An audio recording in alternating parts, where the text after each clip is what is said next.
Good morning, students. Today we will move on to the last revision topic, that is evaporation. Now before we move on to the evaporation, just let us have a look at this schematic representation. Now what do we understand by this? Solid can be converted into liquid by the process of fusion, or it is nothing but melting. Liquid can be converted to solid by a process known as solidification. Liquid is converted to gas by the process of vaporization, and gas to liquid by the process known as condensation. Solid is getting converted to gas by the process of sublimation, and gas to solid by the process of deposition or desublimation. This is nothing but the interconversion of the three states of matter. These terminologies are very, very important. Next, moving on to evaporation.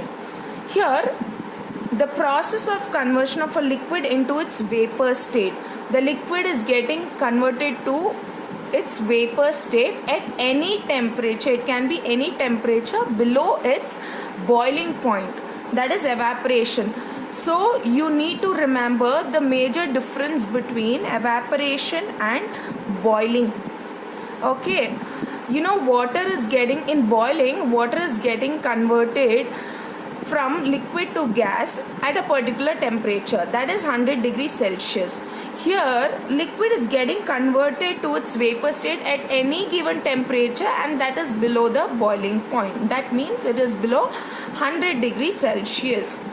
The particles of the liquid at the surface has higher kinetic energy than therefore the particles at the surface with higher kinetic energy is able to break away from the force of attraction of particles and get converted to vapor. We very well know that there is a force of attraction between the particles. Now only when that force of attraction between the particle is broken down, the interconversion of three states of matter can take place. So over here we see that the bond between the particles is broken and it is getting converted into vapor state.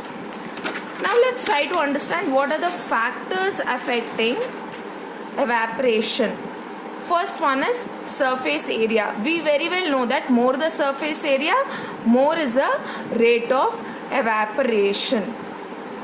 Example, whenever we are drying the clothes, we spread it out and dry it.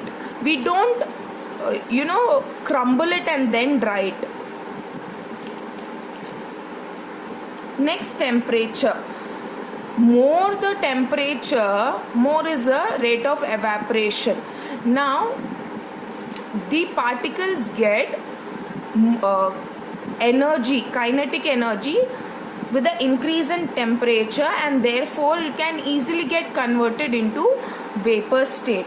That's why evaporation is faster in hot summer days than in winter or cloudy days.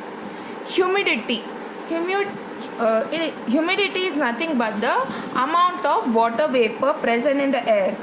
If already the amount of water in air is already high, the rate of evaporation decreases. Already there is water present in the air. So how much more can it take it?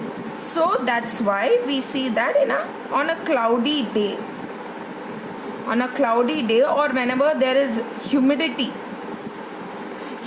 already present in the air, the rate of evaporation is also slow. That is why clothes dry up faster on a dry day than a wet day or a cloudy day. So this is to do with the evaporation and factors affecting evaporation. Hopefully the revision of the first topic is clear to you.